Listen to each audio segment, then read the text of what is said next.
পাহাড়ি ঢলে খাগড়াছড়ির দীঘিনালায় মেরু ইউনিয়নের 10 গ্রাম প্লাবিত। সড়ক ডুবে লংগদুর সাথে সারা দেশের যান চলাচল বন্ধ। এ বিষয়ে বিস্তারিত জানাতে খাগড়াছড়ি থেকে আমাদের সাথে যোগ দিচ্ছেন সহকর্মী সমীর মল্লিক। সমীর, আমরা যতদূর জেনেছি যে খাগড়াছড়ির বিভিন্ন এলাকায় বিদ্যুৎ সংযোগ বিচ্ছিন্ন আছে এখনো, সেগুলো স্বাভাবিক হতে কত সময় লাগতে পারে, কতগুলো গ্রাম প্লাবিত হয়েছে সেখানে, এবং কোন কোন সড়কে আসলে পানি উঠে যান চলাচল বন্ধ আছে?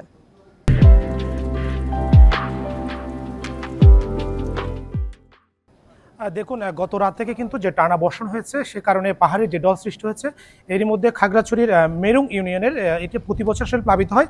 এবারও কিন্তু তার ব্যতিক্রম হয়নি। অন্তত 10টি গ্রামের 5 শতাধিক পরিবার ইতিমধ্যে প্লাবিত হয়েছে। আমরা এই মুহূর্তে রয়েছি খাগড়াছড়ি থেকে যে সড়কটি লংগদুর দিকে গেছে সেই সড়কের এই যে হেডকোয়ার্টার এলাকায়, সেখানে কিন্তু সড়কটি ডুবে গেছে। ডুবে যাওয়ার কারণে লংগদুর সাথে বলা যায় যে সারা দেশের যে যান চলাচল সেটি বন্ধ হয়ে গেছে এবং সড়কটি ইতিমধ্যে 5 থেকে 6 ফিট পানির নিচে কিন্তু তলিয়ে গেছে।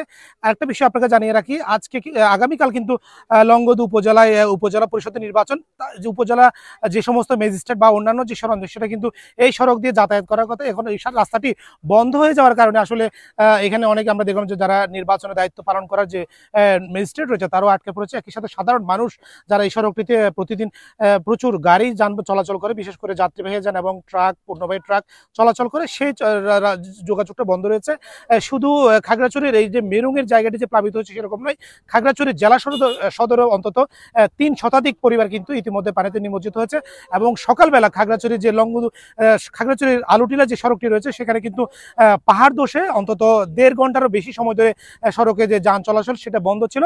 পরবর্তীতে সড়ক বিভাগের তৎপরতায় সেই মাটি সরিয়ে যান চলাচল স্বাভাবিক করা হয়। এবং আরেকটা বিষয় আপনাকে জানিয়ে রাখি, গতকাল রাতে বিদ্যুতের ঝরে পড়ে যাওয়া গাছ সরাতে গিয়ে বিদ্যুৎ স্পর্শ হয়ে খাগড়াছড়ি ফায়ার সার্ভিসের একজন কর্মী, মোহাম্মদ রাসেল নামে একজন কর্মী, তার মৃত্যু হয়েছে। এখন আমরা এখানে এসে যে পরিস্থিতিটা দেখেছি, আসলে যারা জনপ্রতিনিধি রয়েছে তারা কিন্তু সকাল থেকেই চেষ্টা করছে। হঠাৎ করে যে বন্যা হয়েছে গত রাতে, তাদেরকে উদ্ধার করার জন্য তারা চেষ্টা করছে এবং কিছু বোট, দেশি বোট দিয়ে কিন্তু সেসব জায়গায় তারা যারা প্লাবিত হয়েছে সেসব জায়গাগুলোতে বোট দিয়ে তাদেরকে উদ্ধারের চেষ্টা করা হচ্ছে। এখানে স্থানীয় জনপ্রতিনিধি যারা চেয়ারম্যান রয়েছে, ইউপি সদস্য রয়েছে, তারা কিন্তু এই তৎপরতা চালাচ্ছে এবং বেশ কিছু পরিবার হঠাৎ সৃষ্ট এই বন্যায় কিন্তু তারা এখন পর্যন্ত পানিতে নিমজ্জিত রয়েছে বলে আমরা জানতে পেরেছি। এই ছিল খাগড়াছড়ি থেকে বন্যা পরিস্থিতির সবশেষ। খাগড়াছড়ি থেকে সবশেষ পরিস্থিতি জানাচ্ছিলেন সহকর্মী সমীর মল্লিক।